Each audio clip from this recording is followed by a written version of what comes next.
and we didn't even update them.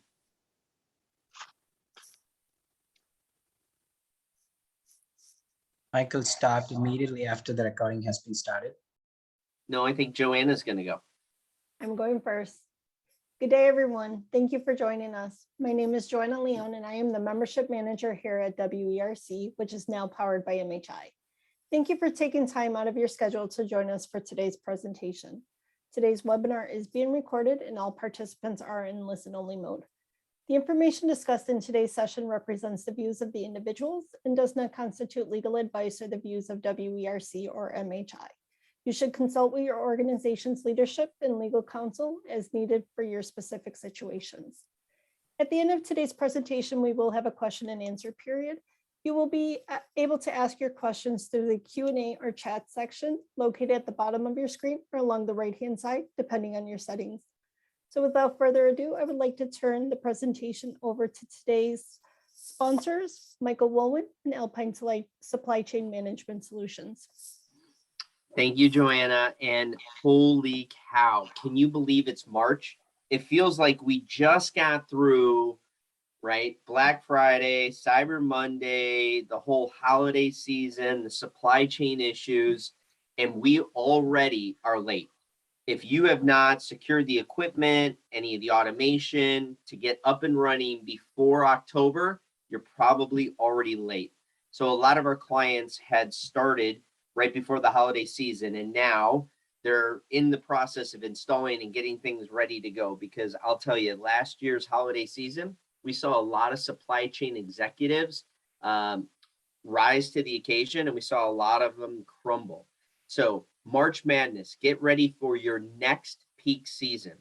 So Brad, if you'd be so kind, thank you for attending today's session. Thank you for work. We've got 3 work seminars this year, and I am your moderator, Michael Woolman. Alpine Supply Chain is a boutique supply chain consulting company, and we specialize in supply chain systems, consulting, strategic planning, HR solutions, and training. And we service all company sizes. So if you go to the next slide for us, today we are going to hear from Brad Stager.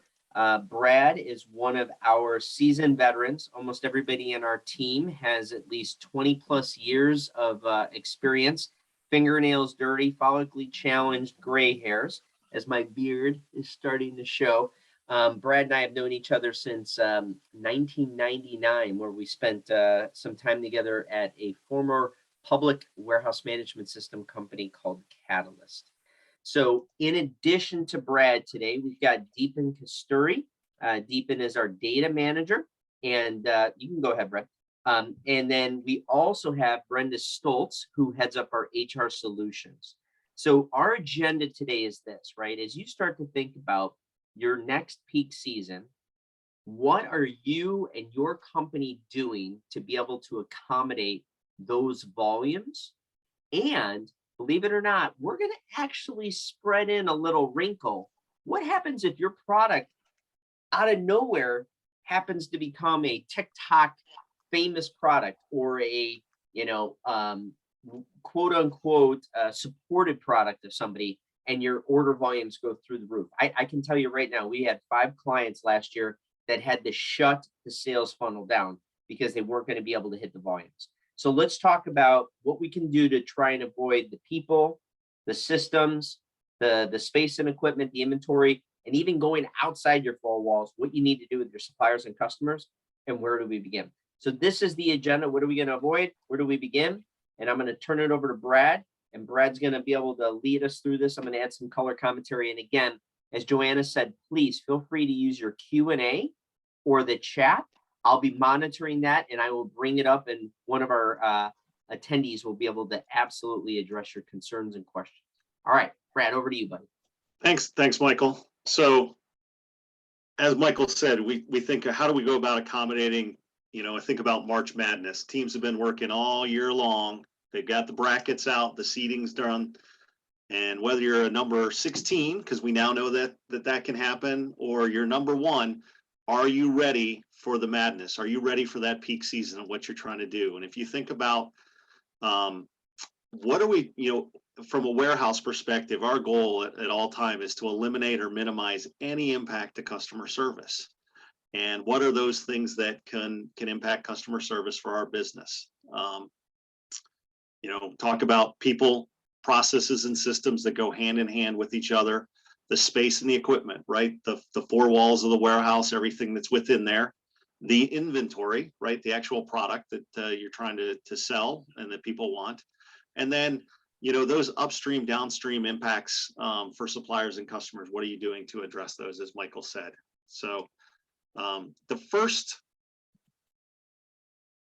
key point here, to me, is the most critical asset in any company today is people, right? Demand. It doesn't take anybody more than a minute to find a headline that talks about unemployment and open jobs and everything else.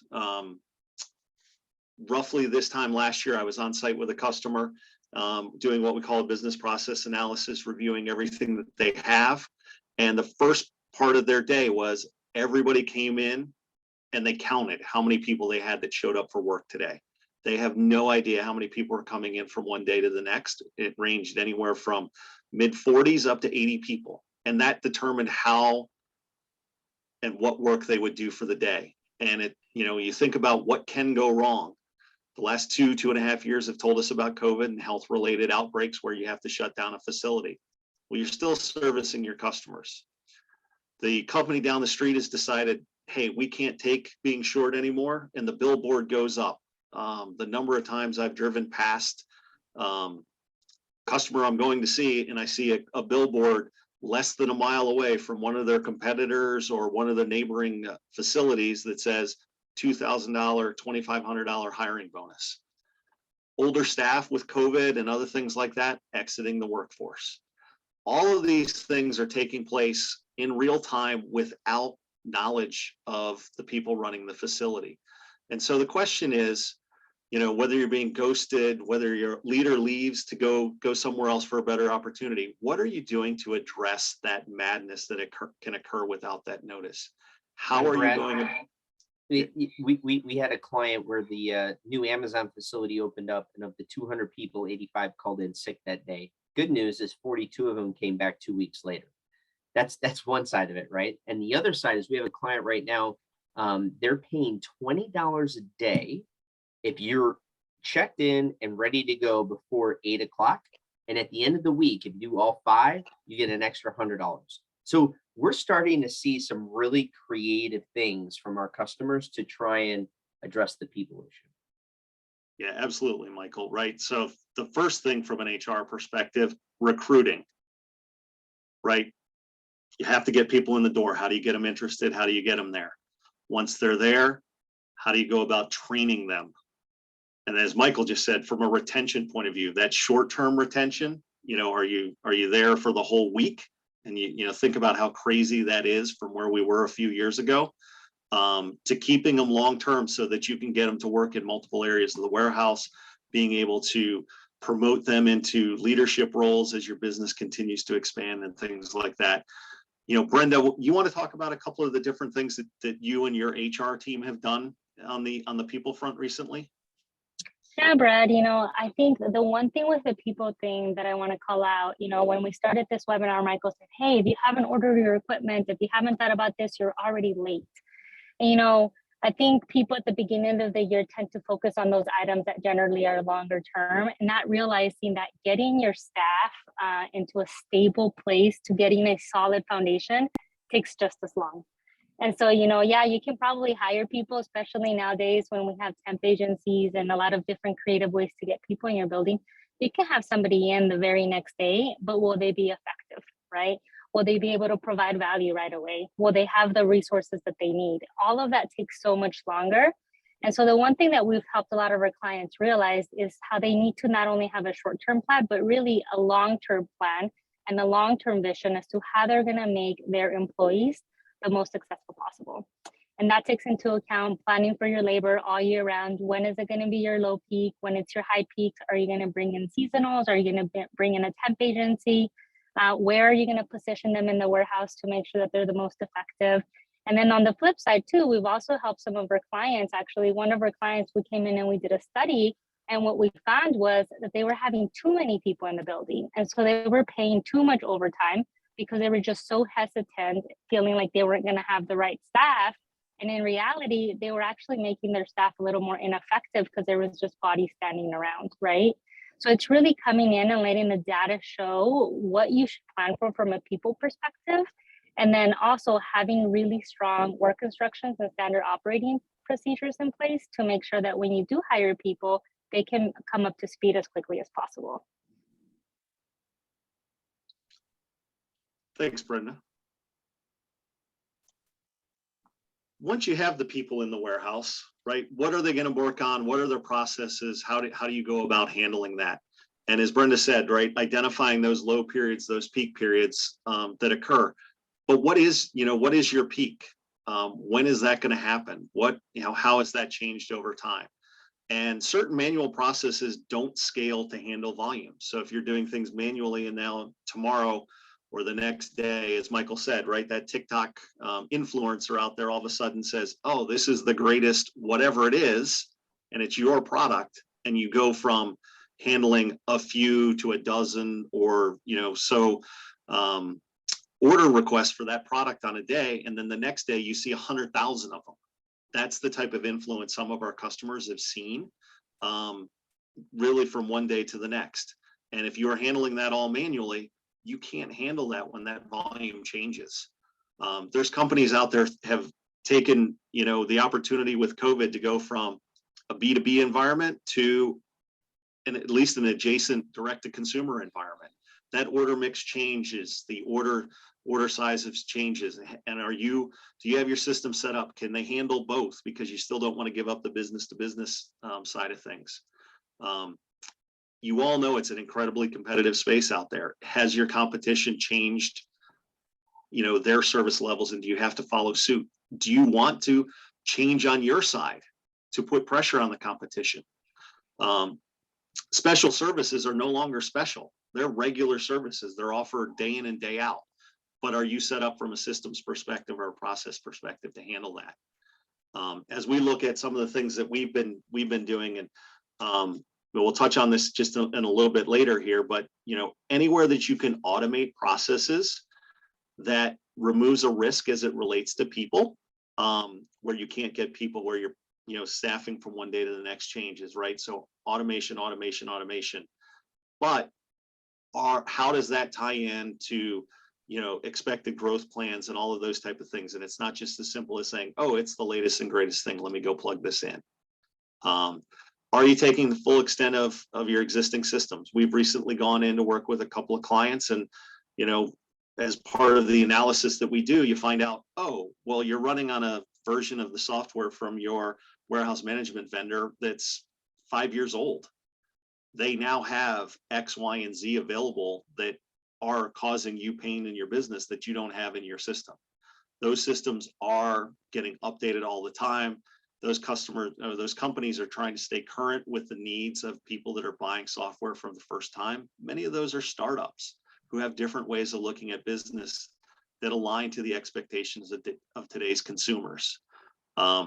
So are you upgrading? Are you staying current on your systems? The further you get behind, the more releases you miss, the potential you're missing out on those opportunities from running your business, but also keeping your staff current. And if your staff are current and working on the latest and greatest technology, right, that's an advantage that you can use as part of your recruiting and retention process. Standardization. So I was on site with another client recently that was having us take a look at how they could standardize their processes. They had 3 WMSs. It's a 3PL environment. So they're supporting clients with different WMSs that they've brought in over time. And you talk to the users out on the floor and like, yeah, this part of the warehouse, I do, ABC, but if I go to the other side, I have to do XYZ. And it again ties back to the user experience in the warehouse, your employees, right? If they can do just one thing and learn one set of things, that's better than having to learn 3 or 4. It allows for more flexibility of moving your staff around. as business is changing, right, we're also identifying the need. Do you have a system administrator that watches the system, that's analyzing the data? And you'll hear a theme as we go through this process: data, data, data. And Deepan will talk about some of the data and how he goes about using that for some of the projects we do around storage type analysis and slotting exercises. And even if you go and address a number of these things today, do you have a process? Do you have the people assigned to make sure that your procedures are evergreen, because they're changing day in and day out in the warehouse? And so making sure that all of your systems, all your processes are up to date and constantly being monitored, and in control, and analyzing that, on a day in and day out basis, on a week to week basis, to say, hey, is this an optimal environment, is something that we need to do. So I think, Brad, we get two examples here. One example, one of our clients, right? On a normal basis, they ship between 25 and 30,000 orders. And during this holiday peak season, they were almost at 60,000 in a day.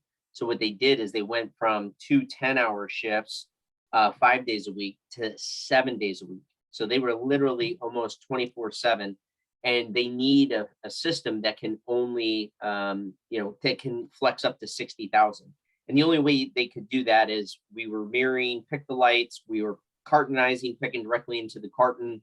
And now we're in the process of bringing that system live so they can handle it next year without that volume. That's one side of the equation. The other side of the equation, one of our clients who will be speaking at Modex actually used to have 24 people doing replenishment and 19 people doing packing. With the proper size of the forward pick location, they were able to get down to 5 replenishers. And then because they're picking directly into the outbound carton now, they got rid of all but 3 outbound packers that are just doing void fill and making sure the inline print and apply works. So there is automation that doesn't have to be too complex and too overbearing. On the flip side, we've had other clients that have said, hey, I need 108 people to run my facility. The fact that I only get 60 or 65 on a daily basis, I have to shut off sales by 10 a.m. because I need to get that volume out. They're coming to us going, I need some sort of goods to person technology. And maybe it's a 5-7 year return on investment, but they're willing to make that now because labor is so hard to find. So we're starting to see that pivot point on, hourly rates at $20, $22 an hour and ROI on automation coming down. So I think you're going to start to see more and more goods to person technology getting justified and implemented, not because it's straight ROI, but because of the lack of resources. Space and equipment, right? Where do I put it and with what? So, the questions, what can go wrong? And we've seen this, recently, and the first one, last season's products show up now. We all know there are delays in the supply chain. I was walking around with the store with my wife this weekend, and she says, "Look at that." She's like, "That clearly came in late." It was Christmas candy in a Costco. Clearly, somewhere in the supply chain, something showed up late. So how do you address that? Season 2 begins before season 1 ends, right? So products coming in, at a much more real time side of things, and you're trying to working with certain clients in my past that have got a completely different set of products from the winter season to the spring season. And how do you handle that transition of managing your space and your equipment, your racking and your rack sizing and all of that type of stuff as you go through this? You lose a key cog in your network. Client of ours just recently had a building burned down right after the Thanksgiving season. How do you handle losing 25% of your distribution network? So what are you doing to address those type of things?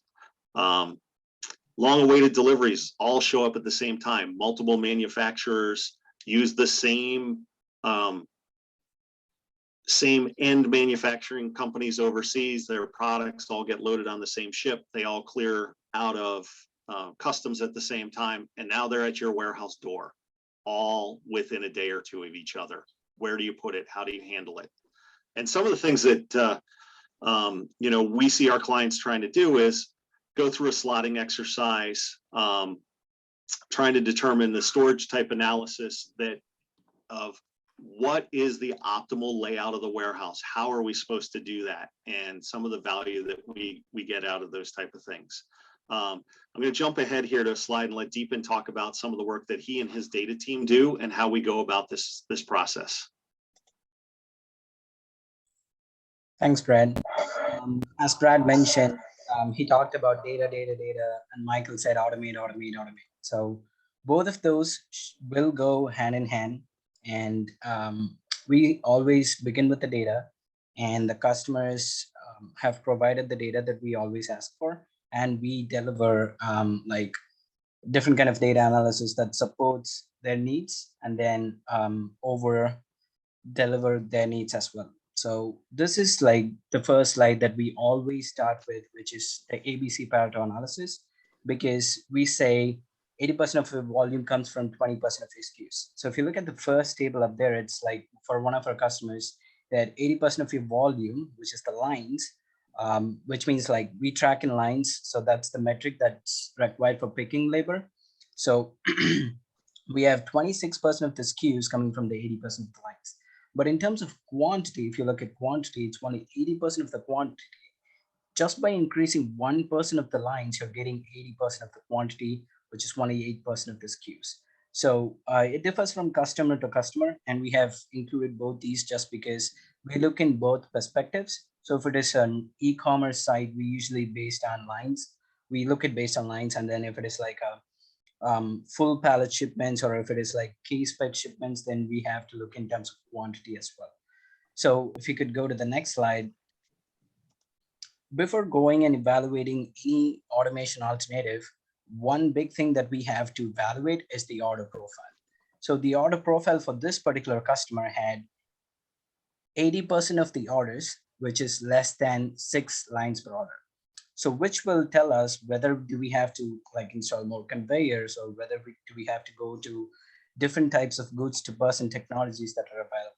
So this is one of the deciding factor on which goods to person that we have to select, and then which one that we have to evaluate in the future for that particular customer. So as Brad and Michael stated, we evaluate all goods to person technologies that are available and that best suits the customer, because we just don't want to like, we are not here to sell product. We just want to sell the value to the customer. So the next slide, you can see like varieties of goods to person technologies that are available. And this is only for the each picking side, because this is the one that we evaluated for this particular customer. We evaluated the VLMs, which is the vertical lift modules, OPEX Perfect Pick, CardX, and AutoStore. Each has its own benefits. At the same time, each has its own negatives as well. And so we evaluate all these goods to person technologies. And if it comes to case pick side, we evaluate goods to person technologies that suits the case pick. And if it is like full pallet in, full pallet out, we evaluate those kind of automations as well. So all these kind of automations are evaluated based on customers' needs, and then the type of labor that they're actually putting more value on. So after evaluating all these technologies, we provide the customer with the return on investment on on these picking side of it. And these goods to person technologies are not just for picking side, those are also for replenishment side. So you can see like we have evaluated like closely 10 different alternatives. And with the 4 goods to person technologies, we have the ROI in years and ROI in months.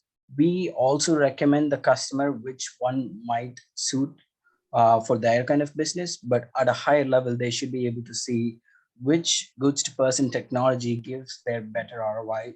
In this case, it was the vertical lift module, but the customer looked into vertical lift module. At the same time, they looked into the OPEX, and the OPEX had better return on investment in the 10-year period, but it has more value and reduction of more pickers or more replenishers in the future for this particular customer.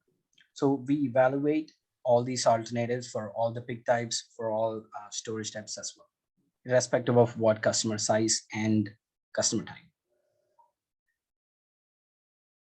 Well, over to you, Brad.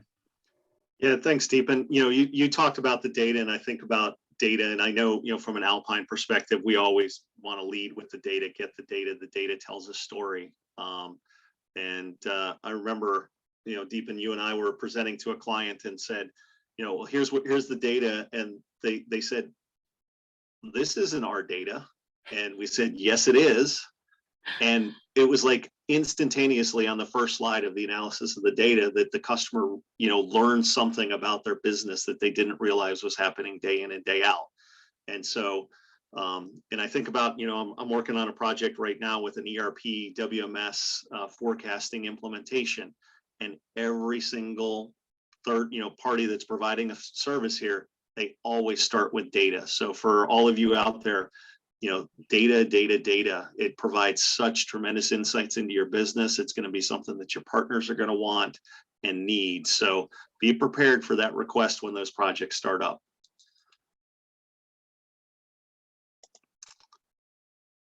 Inventory, what everyone wants or wanted, right? So what can go wrong? So fashion retail nowadays, product life cycles are shorter and shorter. Was working with a shoe manufacturer. Their shoe cycles for anything that they considered to be fashion was 6 weeks. So, thinking about, some traditional products that have a 3 or 4 month seasonal cycle, 6 weeks on the fashion side of things. From a warehouse perspective, you end up with too much, too little, too late, wrong place, wrong time, wrong warehouse. All of those things can happen. And as you're growing and expanding, we were, just working with a regional single facility retailer over the past 6 months. And it was time for them to move and expand and grow. So what do they need to do? And they went from putting together and running their business off of 350,000 square foot warehouse, and they put an addition on for an additional 400,000 square feet. So how do they best use that? Which products to move into it? How's the inventory gonna move? And the immediate reaction is we've got to fill it up. Do you have to fill it up? Have you done the analysis? If you've got multiple facilities, you're growing, you need to get closer to your customers. Some of the things that clients come to, and look to do is, a distribution network analysis. What's the strategy around our company? Where are our customers? All that data analysis that needs to take place. Relocation, right? You're great at running your warehouse, and you can think, hey, a lot of these things we're already working on it, but now we need to move down the street into a bigger facility. We've never moved before. How do we go through that process? Are you prepared? Do you have the right resources and things like that for that peak period, which is going to be, a month, 2 months, 3 months for you to move, and be prepared for moving that. One of our clients, where we did some analysis for them and determined that, they've got a whole bunch of product that hadn't been touched in 2 years, right? So what's the value of storing that product versus selling it at a discounted rate, selling it to a third party, or just scrapping it outright, right? Does it have any value anymore? Is it tied to marketing and, old packaging and things like that? How do you go about that? What type of analysis are you doing on the inventory side of things? And that is some of the analysis that Deepan and his team do for us and our clients all the time. Not only that, but we freed up space, found additional pick locations, and I mean, it was a win-win-win. Yep, absolutely. And so as we've gone through and looked at all of these, partnering, and as I think about it, and as I was talking to somebody else in preparation for this, right, what's the biggest thing? Communication, right? You've got to communicate with your suppliers, with your customers, especially on the B2B side. But the suppliers aren't just the inventory, those that provide your packaging materials, those that provide, transportation, all of those type of things for you as well, right? Do you have the right partners? Do you have the partners that allow you to flex up and flex down? And the reality is, if they exist, they're probably selling to the guy down the street, the gal down the street that's running the same, type of warehouse that you are. And, do you have enough options available to you in case your first or second option have already been snapped up by somebody else? right? In constant communication and with the people that are out there. So as I talk about suppliers and customers and that communication, right? Anything as an external influence, you think about a manufacturing facility or a wholesaler that's providing stuff to you, they could be going through all the same peaks and valleys and things that you are, and being in constant contact with them and communicating helps through that process.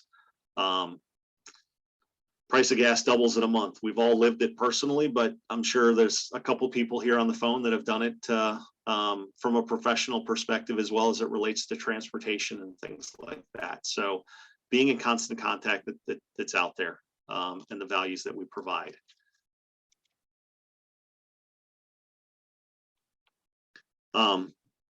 One thing I think about, that a number of our clients have been looking at is, how do I get, and, I think about packaging materials and having packaging vendors close to your facility, right? Is next door close enough? Because halfway around the world isn't. It might be too far at this stage with some of the impacts we've seen on the supply chain recently. So where do you begin as you go through this process? What are you thinking about when you do that? Something that we use on all of our projects. It's a standard methodology that's out there called DMAIC. Define, measure, analyze, improve, and control. So as you think about these opportunities for people, processes, systems, your space, your equipment, what is the problem? What was the problem last peak season that you had that you need to get your arms around or be prepared the next time, right? Start with the data. Data. Devil's in the details.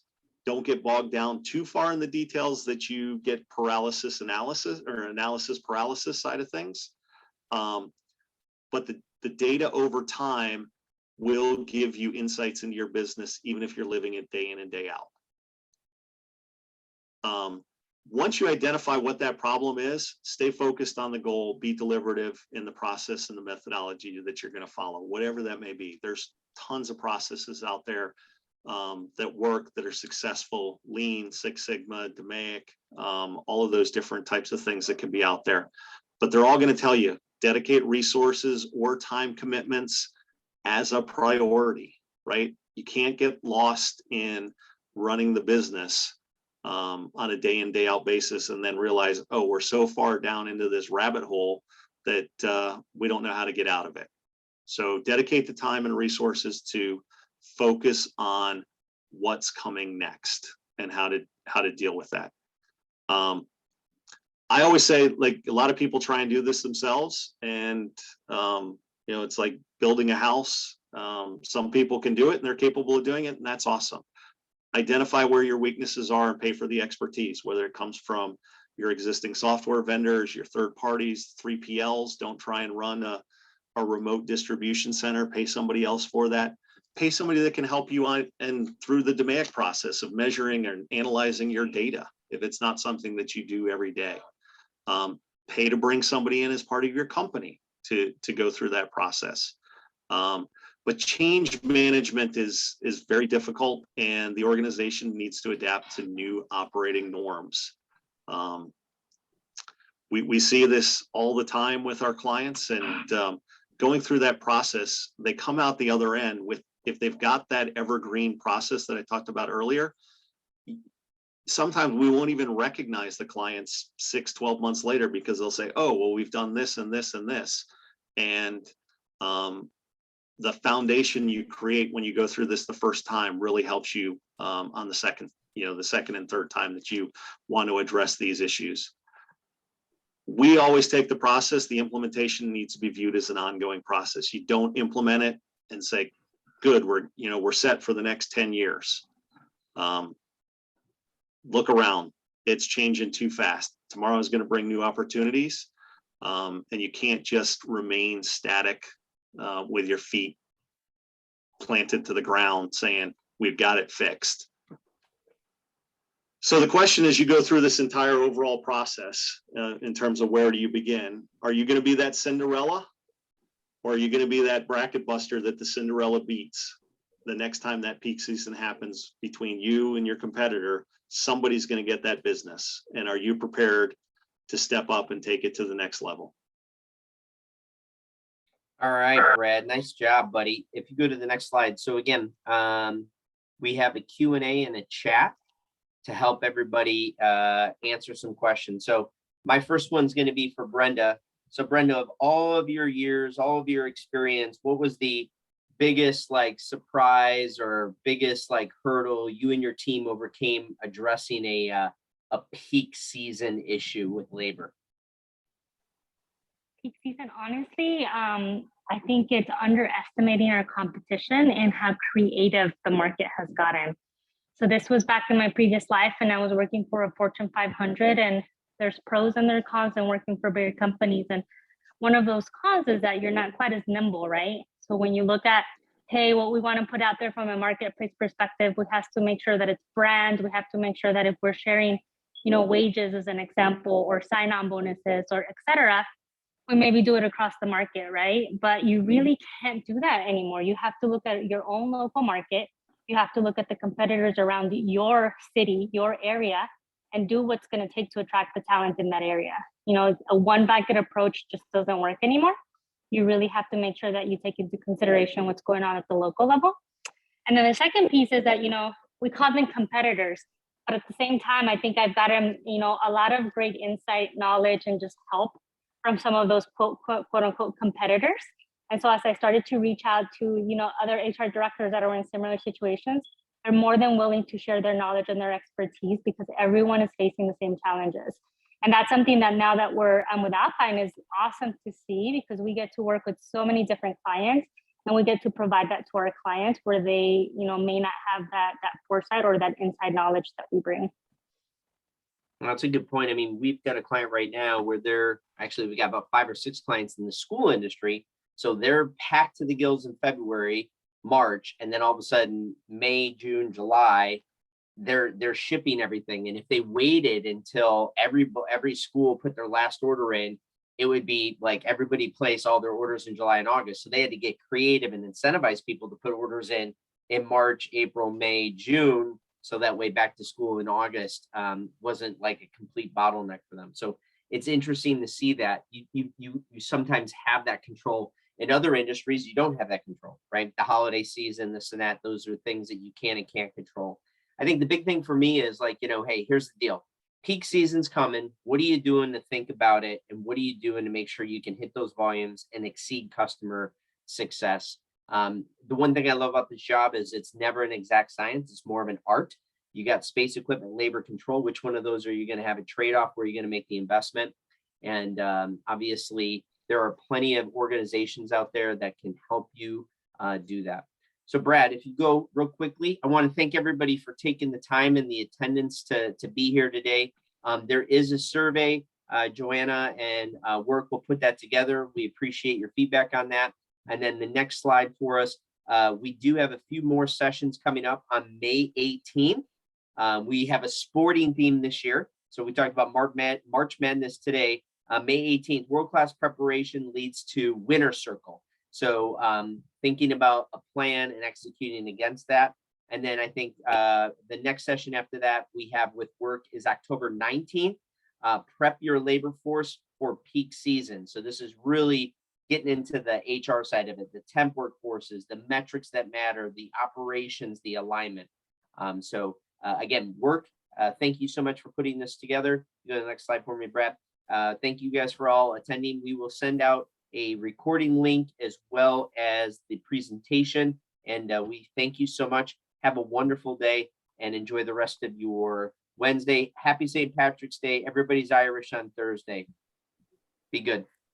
Thank you, everyone. And thank you, Alpine, for hosting this event. And we wish everybody a great day. Thank you. Thank you. Thanks, Joanna.